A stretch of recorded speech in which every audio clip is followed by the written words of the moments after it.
Fala pessoal, tudo bem com vocês? Estou de volta aqui mais cedo do que eu imaginava, mas isso é muito bom, fico muito feliz de estar aqui novamente conversando com vocês, né, ocupando aqui esse espaço que o Carlito construiu com muito amor, com muita dedicação, e vamos conversar um pouquinho hoje aqui sobre um tema bastante interessante, algo que repercutiu muito aí na semana passada, que é o fato do Sérgio Moro ter sido notificado por um tribunal de ética lá da OAB de São Paulo. E se você quiser também saber um pouco mais sobre a questão da reeleição da Câmara e do Senado, que felizmente o STF acabou de julgar inconstitucional, algumas pessoas não entenderam muito bem por que um poderia, por que outro não poderia, ou qual seria o argumento para se tentar reeleger mesmo com o texto constitucional vedando, e por que alguns já foram reeleitos, como por exemplo o próprio Maia já era reeleito. Para vocês entenderem melhor, dê uma olhada lá no meu canal que eu também fiz um vídeo falando sobre isso. Voltando sobre essa questão do Moro, vamos explicar melhor o que aconteceu. Nós temos no Brasil uma legislação que regula a atuação do advogado. Chama-se Estatuto do Advogado e apesar de ter esse nome de Estatuto do Advogado, ela é uma lei federal feita pelo Congresso Nacional e essa lei, ela determina ou ela diz que é privativo do advogado o exercício de algumas atividades. Na verdade, resumindo para vocês, tudo que envolver análise jurídica, consultoria jurídica ou atuar perante os tribunais, né, tanto primeira instância, segunda instância, nas cortes superiores, é por meio de advogados, salvo as seguintes exceções, que é o habeas corpus, que está até na Constituição. Então o habeas corpus é uma peça jurídica que qualquer pessoa tem o poder, pode apresentar ao Poder Judiciário, ao juiz ou a um desembargador, não precisa de advogado. E a outra situação que é permitido também você atuar em juízo sem advogado são nos juizados especiais em causas até 20 salários mínimos, se eu não me engano, se for na Justiça Estadual, ou 40 salários mínimos se for na Justiça Federal. Essas são as únicas situações em que você pode desenvolver um trabalho jurídico, desempenhar uma atividade que é jurídica, sem a presença do advogado. O advogado, então, além de atuar nos tribunais, ele também tem privativamente a competência de exercer a função de consultor. Por exemplo, você quer fazer um contrato, você quer abrir uma empresa, algo que não envolva necessariamente entrar no Poder Judiciário, ou você quer se orientar sobre como proceder para fazer alguma coisa, sabe? Um inventário, sei lá, qualquer coisa, um contrato entre duas pessoas, compra e venda de carro, enfim. Qualquer que seja a atividade, essa atividade de consultoria jurídica, ela é privativa do advogado. E o Estatuto do Advogado, para proteger o advogado, principalmente das grandes corporações, ela proíbe a prestação de serviços jurídicos por meio de empresas jurídicas. Então é proibido você ter empresas de consultoria prestando serviço jurídico, mesmo que ela tenha, por exemplo, nos seus quadros que vá atender a pessoa um advogado como seu funcionário. Não, isso não pode. O que pode são, no máximo, alguns tipos de sociedade que os advogados podem constituir de acordo com alguns requisitos que eu não vou entrar aqui agora no mérito, mas os advogados podem sim formar escritórios com CNPJ, com pessoa jurídica, mas são específicos para fins jurídicos lá e não necessariamente essas empresas com diretor,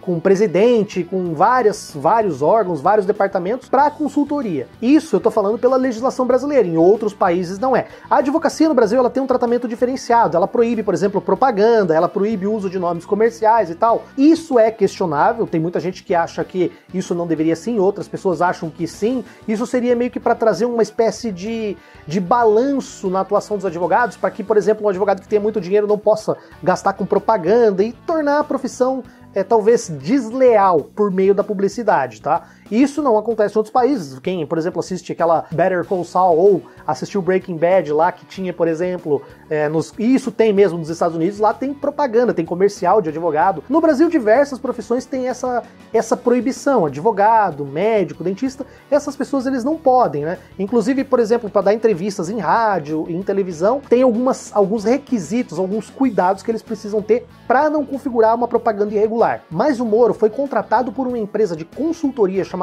Álvares e Marçal. Essa empresa ela tem em diversos países, é uma empresa grande, tem uma filial no Brasil, e ele foi contratado para essa empresa que é uma empresa de consultoria. O Moro fez alguma coisa errada? Ele não pode ser contratado por essa empresa? Não, ele pode ser contratado, ele pode trabalhar para essa empresa, mas o que ele não pode é por meio dessa empresa, ainda mais ele que hoje é o advogado, né, tirou a OAB, prestar consultoria jurídica, ou seja, ele não pode estar trabalhando para essa empresa e prestar consultoria jurídica seja para outras empresas ou seja mesmo para pessoas físicas, porque isso vai contra o estatuto do advogado. E é isso que essa notificação que foi apresentada para o Moro fala. Ela, na verdade, é uma notificação preventiva, pedindo para ele se abster da atividade de consultoria sob pena de infringir o estatuto de ética, né, da OAB e responder tanto administrativamente, porque ele é um advogado, ele pode, por exemplo, ser punido dentro da esfera da OAB, com suspensão, até mesmo a cassação do seu diploma, né, de advogado,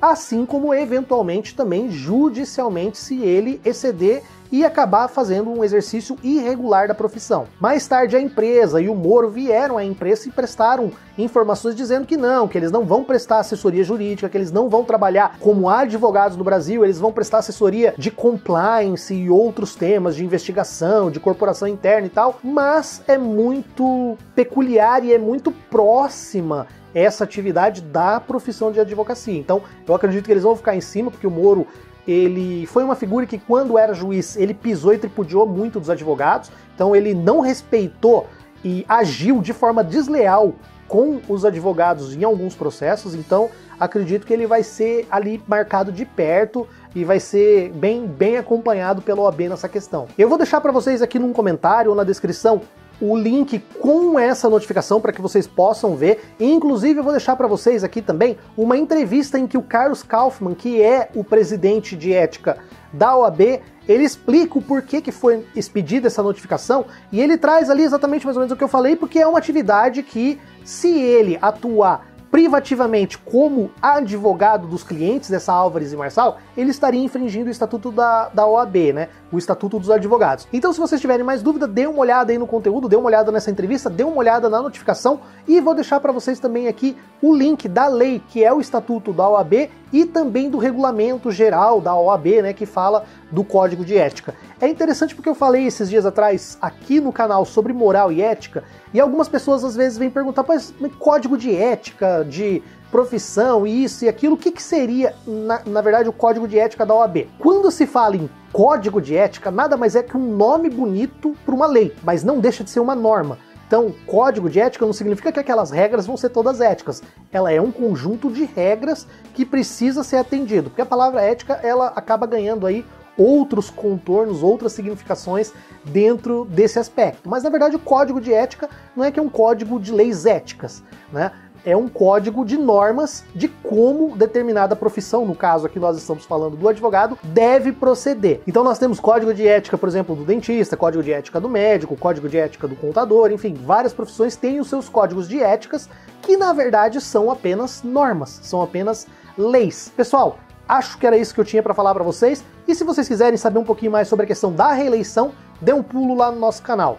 Um grande abraço a todos e não se esqueçam, curtam, compartilhem, assistam os outros vídeos do Carlito, dêem uma olhada no Apoia-se dele, ajude o Carlito e comprem os livros do Carlito e deem uma olhada também na loja do Carlito, porque a loja do historiador aí tem bastante coisa muito interessante, né?